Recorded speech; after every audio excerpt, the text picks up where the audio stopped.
There are moments in life that replay in your mind like a broken record. You lie awake at night, staring at the ceiling, asking yourself the same question over and over again. How did I not see it coming?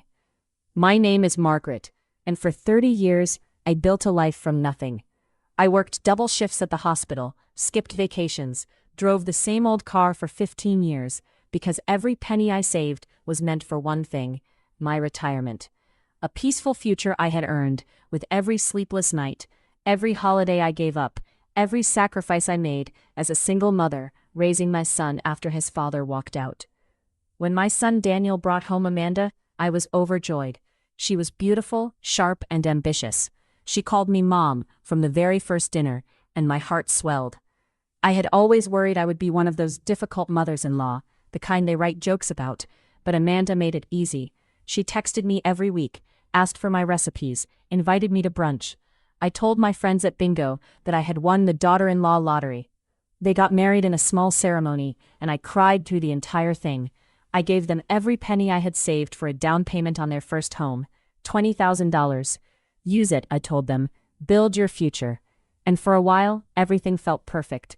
But what I didn't know that day, standing in the sunlit garden watching them cut the cake, was that Amanda had already started planning something much bigger than a wedding. She had looked at my kindness and seen weakness. She had looked at my savings and seen an opportunity. And she had looked at me, this aging woman who trusted her completely, and seen a fool. It started small. A text message here, a phone call there. Amanda asked if she could help me organize my finances. "You work so hard, Mom. Let me take some of the burden off your shoulders." She sounded so sincere, so caring. I remember feeling touched that she cared enough to help. I handed her my bank statements like they were nothing, like trust was still something that existed in this world. She smiled, tucked them into her bag, and told me not to worry about a thing.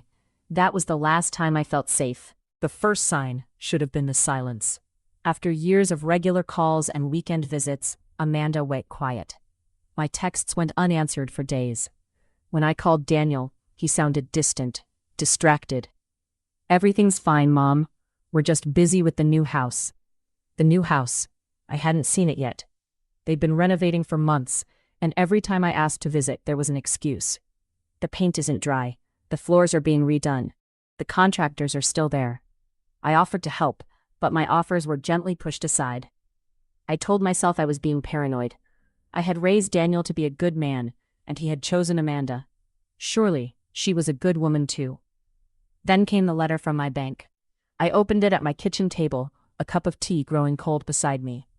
The words blurred at first, then sharpened into something that stole the air from my lungs. My savings account, the one I had poured my life into for 3 decades, had been drained. Every last dollar. Gone. I called the bank in a panic, my hands shaking so badly I could barely press the numbers. The representative was polite, professional, and devastating. The funds had been transferred out over several months, each transaction authorized with my online banking credentials. The IP addresses traced back to an address I didn't recognize. The address of Amanda and Daniel's new home. I sat in my kitchen for hours that night, staring at the letter, my mind racing through every conversation, every moment of trust. The way she had offered to help with my accounts. The way she had smiled when I handed over my information. The way she had pulled away once she had everything she needed. I called Daniel. He didn't answer. I called again. Voicemail. I left a message, my voice cracking, asking him to call me back, telling him something had happened with my bank account. 3 days passed. Nothing. On the 4th day, I drove to their new house. I had never seen it before. And when I pulled up to the address, my heart shattered into pieces I would never fully put back together. It was beautiful, a sprawling home with a manicured lawn, a stone pathway, and a brand new SUV in the driveway. The housewarming party was in full swing. I could hear music and laughter from the street. I walked up the path like a ghost, invisible and broken. Through the window, I saw Amanda laughing with her friends, holding a glass of wine, wearing a necklace I recognized. It had belonged to my mother.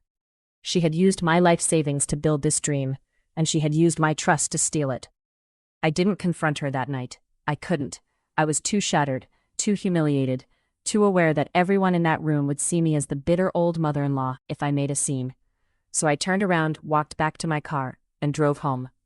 But in that drive, something shifted inside me. the pain began to harden into something else. Something cold and clear and sharp. Amanda had taken everything from me, but she had made one mistake.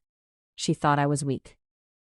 I waited 2 weeks. I let her enjoy her house, her parties, her stolen life. I let her think she had gotten away with it. Then I made a call to an old friend from the hospital, a forensic accountant who had retired the same year I did. I explained everything, my voice steady for the first time in weeks. She listened, asked a few questions, and then she said something that changed everything. "Margaret, you gave her access to your accounts, but you never gave her permission to take your money. That's not a misunderstanding. That's fraud." We built a case piece by piece. Bank records, text messages where Amanda offered to help, the IP addresses from their new home, the transactions that exactly matched the timeline of their renovation, and the letter from the bank proving I had never authorized a single one of those transfers. I filed a police report. The day they arrested Amanda, I was sitting in my small apartment, looking at the old photograph of Daniel as a little boy. He called me that afternoon, his voice broken. "Mom, how could you do this to her? How could she do this to me?" I asked quietly. There was a long silence, and in that silence I heard something I had never heard from my son before. Doubt. He was starting to see the cracks in the picture Amanda had painted. The trial was quiet and quick. Amanda was convicted of fraud and sentenced to repay every dollar. The house was seized. The SUV was returned. The necklace my mother had left me was mailed back in a plain brown box.